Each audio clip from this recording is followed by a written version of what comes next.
मित्र, ऐसी वह कौन सी चीज है जिसे हमें अपने घर के मंदिर में नहीं रखनी चाहिए, वरना आएगी कंगाली और देवी देवता हो जाएंगे आपसे नाराज। चलिए जानते हैं कि वह ऐसी कौन सी चीज है जो अपने घर के मंदिर में से तुरंत हटा दें। वीडियो शुरू करने से पहले आपसे निवेदन है कि अगर आपने हमारे चैनल धर्म ज्ञान की बात को अभी तक सब्सक्राइब नहीं किया है तो इसे सब्सक्राइब जरूर कर लीजिए। इससे हमें नए नए वीडियो बनाने का प्रोत्साहन मिलता है। मित्र, भारत में शायद ही कोई घर होगा जिस घर में मंदिर नहीं होगा।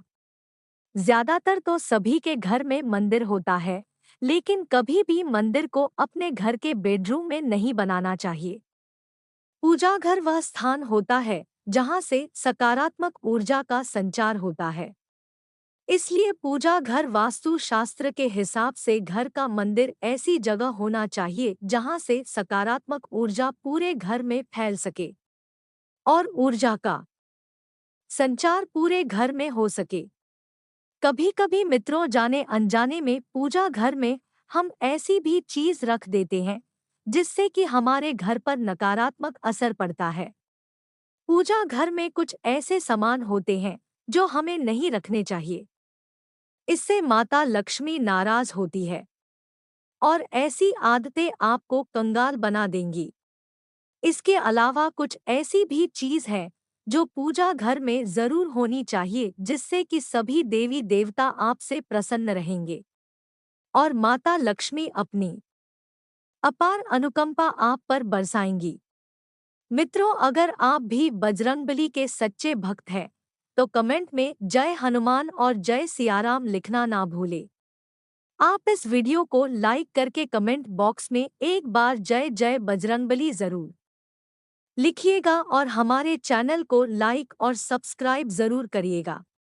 मित्र, जो भी व्यक्ति अपने घर में पूजा घर बनाता है वह अपने प्रिय देवी देवताओं को उस मंदिर में जरूर विराजमान करता है और उससे संबंधित अनेक चीजों को वह रखता है। वह प्रतिदिन उनकी पूजा करता है।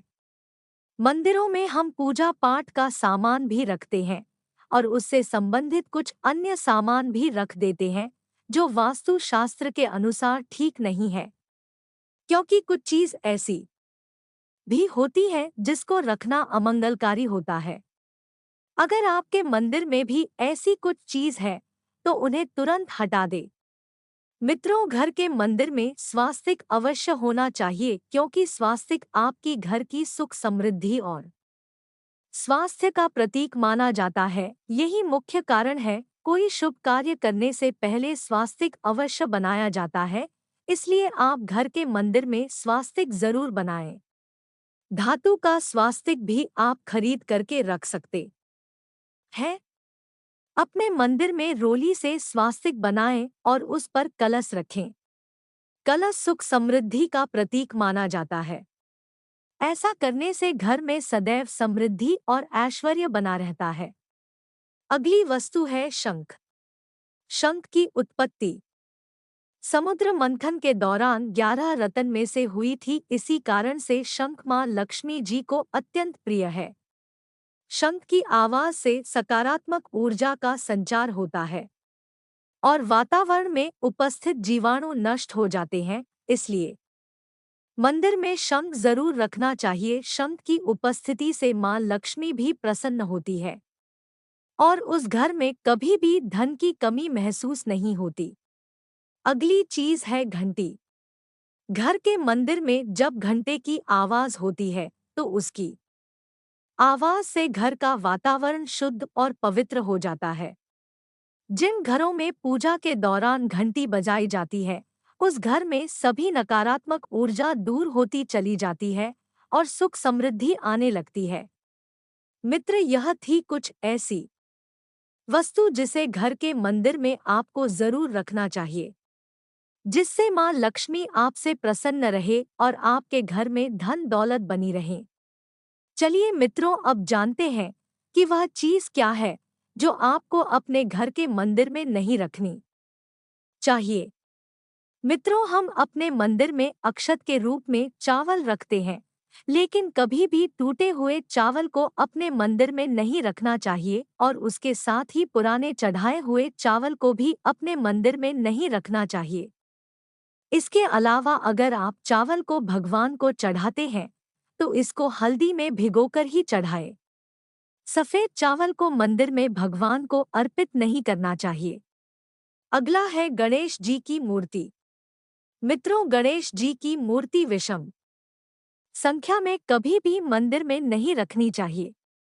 जैसे कि घर मंदिर में 1 या 3 या 5 मूर्ति गणेश जी की नहीं रखनी चाहिए। मंदिर में आप गणेश जी की 2 मूर्तियां रख सकते हैं। इसे अत्यंत ही शुभ माना जाता है। इसके अलावा अगर आप अपने घर में गणेश जी की मूर्ति कहीं भी लगाते हैं तो उसे मुख्य द्वार पर अंदर की तरह मुंह करके लगाएं। कई लोग ऐसा करते हैं कि गणेश जी की मूर्ति मुख्य द्वार पर बाहर की ओर मुख करके लगा देते हैं। ऐसा बिल्कुल नहीं करना चाहिए। अगर आपको गणेश जी की प्रतिमा बाहर की तरफ मुख करके लगाना ही है तो एक और प्रतिमा अंदर की तरफ मुख करके जरूर लगाइए। आपके अंदर की तरफ मुख करके ही भगवान गणेश जी की प्रतिमा मुख्य द्वार पर लगानी चाहिए। मित्र, अगला है अपने पूर्वजों की तस्वीर को घर के मंदिर में लगाना। पूर्वजों की तस्वीर को घर के मंदिर में कभी भी नहीं लगना चाहिए क्योंकि वास्तु शास्त्र के अनुसार मृत्यु परिजनों की फोटो घर के मंदिर में लगाना अत्यंत ही अशुभ माना जाता है। इससे आपको अशुभ परिणाम प्राप्त होते हैं। हमारे मृतक परिजन हमें अत्यंत प्रिय होते हैं, लेकिन उनको भगवान के समान पूजनीय नहीं माना जाता, इसलिए उन्हें घर के मंदिर में लगाने से अशुभ परिणाम भुगतना पड़ सकता है। कई लोग तो साधु संत और बाबाओं की फोटो भी मंदिर में लगाते हैं। ऐसा बिल्कुल नहीं करना चाहिए क्योंकि यह अशुभ होता है। अगर आप किसी साधु संत को मानते हैं तो उसकी तस्वीर अन्य दीवार पर लगा सकते हैं, लेकिन पूजा घर में आपको यह तस्वीरें नहीं रखना चाहिए। वास्तु शास्त्र के अनुसार घर में भैरव जी की, काली माता की और शनि देव की मूर्ति को भी मंदिर में नहीं रखना चाहिए। मित्रों, घर के मंदिर में कभी भी माता लक्ष्मी की खड़ी मूर्ति को नहीं रखना चाहिए। माता लक्ष्मी को हमेशा बैठी मुद्रा में ही मंदिर में विराजमान करना चाहिए। आइए यह भी जान लेते हैं कि हमें अपने पूजा घर में कौन सी चीज को जरूर रखना चाहिए। पहली चीज है गंगाजल। क्योंकि गंगाजल को अत्यंत पवित्र माना जाता है, इसलिए पूजा घर में गंगाजल का होना अत्यंत आवश्यक है। गंगाजल सभी पापों को नष्ट करने वाला होता है। तांबे के छोटे से पात्र में गंगाजल भरकर के पूजा घर में अवश्य रखना चाहिए, जिससे कि हमसे सभी देवी देवता प्रसन्न रहेंगे और आपको आपकी पूजा का फल अति शीघ्र प्राप्त हो जाएगा। कलश को भी पूजा घर में जरूर रखना चाहिए क्योंकि यह मांगलिक कार्यों के लिए अति आवश्यक होता है। पूजा में कलश का उपयोग देवताओं का आवाहन करने के लिए किया जाता है। किसी भी पूजा पाठ में या उत्सव में या मांगलिक कार्यों में कलश की स्थापना किए बिना कुछ भी पूरा नहीं होता है। हर चीज, हर पूजा अधूरी होती है। इसलिए ईश्वर के सामने तांबे के लोटे में पानी भरकर रखने से उसका चमत्कारी प्रभाव हमें देखने को रोज प्राप्त होता है। इसलिए पूजा घर में तांबे के कलश का उपयोग करें। गंगाजल को किसी प्लास्टिक की बोतल में या अन्य किसी अपवित्र बर्तन में गंगाजल भरकर के आपको कभी भी घर के मंदिर में नहीं रखना चाहिए। शुक्रवार के दिन मां लक्ष्मी को कमल का फूल जरूर चढ़ाना चाहिए, जिससे आपको अत्यंत चमत्कारी लाभ प्राप्त होते हैं। अक्सर हम देखते हैं कि एक दीपक जलाने के बाद अगर हमें दूसरा दीपक जलाना होता है तो हम उसी दीपक से जला लेते हैं। ऐसा कभी भी नहीं करना चाहिए। शास्त्रों के अनुसार जो व्यक्ति दीपक से दीपक जलाते हैं वह रोगी होते चले जाते हैं। घर के मंदिर में सुबह और शाम दीपक जरूर लगाएं। एक दीपक को घी से बनाएं और दूसरे दीपक को तेल से बना करके दीपक जरूर जलाएं। घी का दीपक हमेशा दाएं तरफ और तेल का दीपक हमेशा बाईं तरफ रखना चाहिए। जल पात्र घंटा धूप दान हमेशा बाईं तरफ रखनी चाहिए। मित्रों, कभी भी बिना सर ढके पूजा नहीं करनी चाहिए। स्त्री हो या पुरुष, सभी को सिर ढक कर ही पूजा करनी चाहिए। पुरुषों को रुमाल से सिर ढक करके ही पूजा करनी चाहिए। पूजा करते समय आसन बिछा करके ही पूजा करनी चाहिए। भगवान को फूल, पत्तियां, फल इत्यादि चढ़ाने से पहले इसको साफ पानी से धुल लेना चाहिए। चावल चढ़ाने से पहले इन्हें हल्दी से गीला करके ही चढ़ाना चाहिए, इसे अत्यंत शुभ माना गया है। मित्रों, आप जो दीपक जलाते हैं तो इस बात का आप जरूर ध्यान रखें कि पूजा करते समय वह दीपक बुझना नहीं चाहिए। ऐसा होने पर पूजा का पूर्ण फल नहीं प्राप्त हो पाता है। भगवान विष्णु को प्रसन्न करने के लिए पीले रंग का कपड़ा जरूर चढ़ाना चाहिए। माता दुर्गा, सूर्य देव, श्री गणेश जी को प्रसन्न करने के लिए लाल रंग का कपड़ा चढ़ाने के लिए और महादेव को प्रसन्न करने के लिए सफेद वस्त्र अर्पित करना चाहिए। मित्रों, सभी प्रकार की पूजा में हमें कुल देवता का ध्यान जरूर करना चाहिए। मित्र, हम जिस आसन में बैठकर के पूजा करते हैं उसे बार बार इधर उधर की हिलाना नहीं चाहिए। आसन को अगर खिसकाना ही है तो आसन को अपने हाथों से किसकाना चाहिए। प्रतिदिन एक दीपक घर में जरूर जलाना चाहिए, जिससे घर के वास्तु दोष को दूर होने में सहायता मिलती है। सूर्य देव, गणेश जी, दुर्गा माता, शिव जी और विष्णु जी, ये सब देवता मिलकर पंचदेव कहलाते हैं। इनकी पूजा सभी कार्यों में और सभी शुभ मंगल कार्य में जरूर होनी चाहिए। प्रतिदिन भोजन करते समय भी इन 5 देवताओं का ध्यान जरूर करना चाहिए, जिससे लक्ष्मी जी प्रसन्न होती है और उनकी लक्ष्मी कृपा प्राप्त होती है और समृद्धि प्राप्त होती है। दोस्तों, तुलसी के पत्तों के गुणों के बारे में आपको पता ही होगा।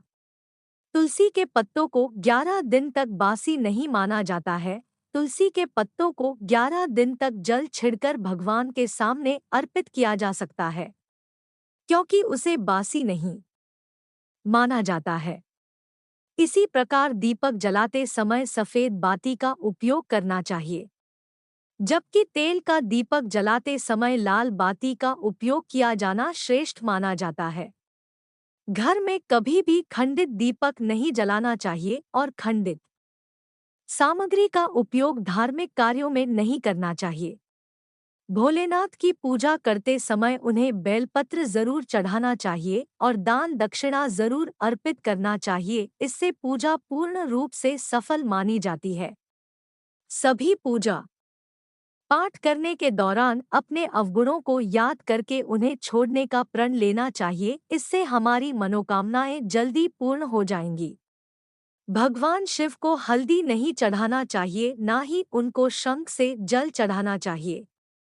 मित्रों, मंदिर के आसपास पवित्रता का भी ध्यान रखना चाहिए और पूजा स्थल के आसपास भी हमें वातावरण को पवित्र रखना चाहिए। मंदिर के आसपास चप्पलों का ढेर नहीं होना चाहिए। चमड़े की सामग्री या चमड़े का कपड़ा पहन करके पूजा नहीं करनी चाहिए। मंदिर की साफ सफाई निरंतर करनी चाहिए और पुराने सूखे हुए फूलों को हटा देना चाहिए। मित्रों, यह थी मंदिर से जुड़ी हुई कुछ जानकारियां कि हमें मंदिर में क्या सामान रखना चाहिए और क्या नहीं रखना चाहिए और किस प्रकार से हमें पूजा करनी चाहिए। उम्मीद है आपको यह जानकारी अच्छी लगी होगी। अगर आपको यह जानकारी अच्छी लगी तो हमारे चैनल धर्म ज्ञान की बात को सब्सक्राइब जरूर करें। मिलते हैं आपसे अगले वीडियो में एक और अच्छी जानकारी के साथ। तब तक के लिए जय माता दी। भगवान आपको सुख, समृद्धि और बुद्धि प्रदान करें।